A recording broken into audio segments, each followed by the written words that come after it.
Last week, I shrank you down to the size of an atom. A lot of you told me that was horrifying. So naturally, we're going the other way. Right now, you're about 1.7 meters tall. In the next few minutes, you're going to be 100,000 light years across. And somewhere along the way, your own body stops being a body and starts being a physics problem. Welcome back to Curio Minds. Here's the deal. Every stage of this, I'm going to tell you what actually breaks. Not movie logic, real physics. And I'll be honest with you up front, you die pretty early. The interesting part is what happens after. Stage 1, 50 meters tall, roughly a 15-story building. This feels like the fun stage, right? You step over traffic, you look into office windows and ruin somebody's Tuesday. Except you're already dying. Remember the square cube law from last week? It works both ways. Double your height and your weight goes up 8 times, but the cross-section of your bones only goes up 4. At 50 meters, your leg bones are carrying so much load that they'd shatter the moment you tried to stand. Not walk. Stand. This, by the way, is why giant monster movies drive physicists insane. Anything that big would collapse into a puddle before the army ever showed up. Stage 2, 10 kilometers. You're now taller than Mount Everest, and your head is sticking out of the atmosphere. Your lungs are trying to breathe near vacuum while your feet are at sea level pressure. But here's the thing nobody expects. Gravity starts noticing you. At this size, you're massive enough to have your own measurable gravitational pull. Loose objects near your feet drift toward you.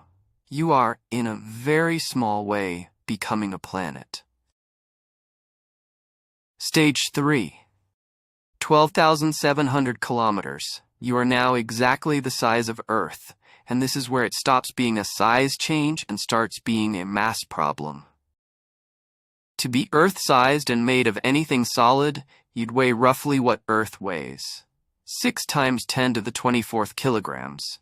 Your own gravity is now crushing you inward from every direction at once. There's no skeleton, no material, nothing in the periodic table strong enough to hold that shape. So you don't stand there looking impressive. You collapse into a sphere. Gravity doesn't care about arms and legs. It only cares about the shortest path to the center. Every planet is round for exactly this reason. And now, so are you.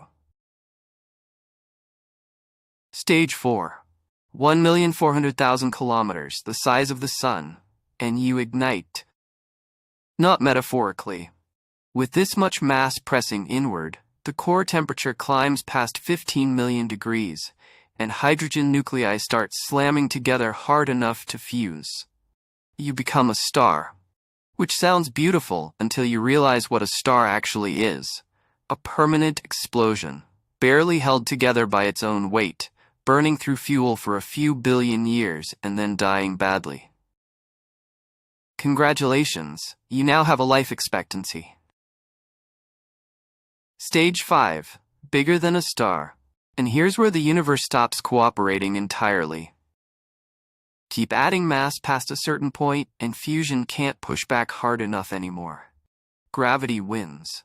The whole thing falls inward, past the point where atoms can touch, past the point where anything can escape, and you become the thing we spent an entire video on. A black hole.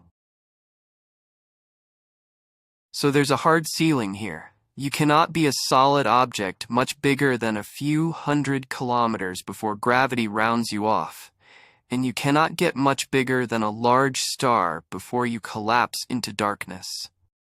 The universe has a size limit for things, and you hit it embarrassingly early. But I promised you a galaxy, so let's cheat. Forget mass. Imagine you're a ghost, just a shape, no weight at all. Now you can grow, and now it gets genuinely strange.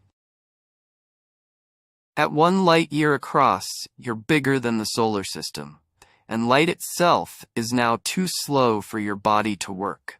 A signal from your brain to your hand takes a year. If you touch something hot, you'd feel it next winter.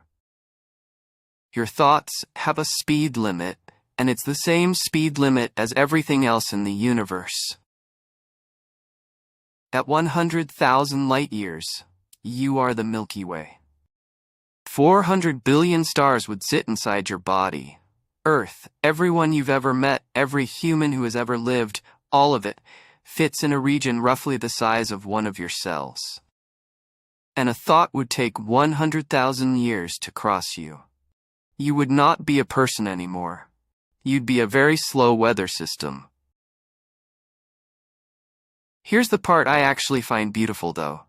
On the way up, you pass through every scale in the universe, and at every single one, the same force was in charge. Gravity crushed you into a sphere. Gravity lit you on fire. Gravity turned you into a black hole. Gravity is the weakest of the 4 fundamental forces. It's so weak that a fridge magnet beats the entire planet in a tug-of-war over a paperclip. But it never stops, it never cancels out, and it always adds up. Given enough mass and enough time, the weakest thing in physics wins every single argument. That's why stars form. That's why you're standing on a round planet. That's why anything exists at all, instead of just drifting apart forever. So, big or small, which one was worse? Tell me down in the comments, because honestly, I can't decide. If your brain feels slightly bent right now, subscribe. That's the whole point of this channel. Next week, what would actually happen if the sun disappeared right this second? And the answer is not what you think, because you wouldn't even notice for 8 minutes. See you then.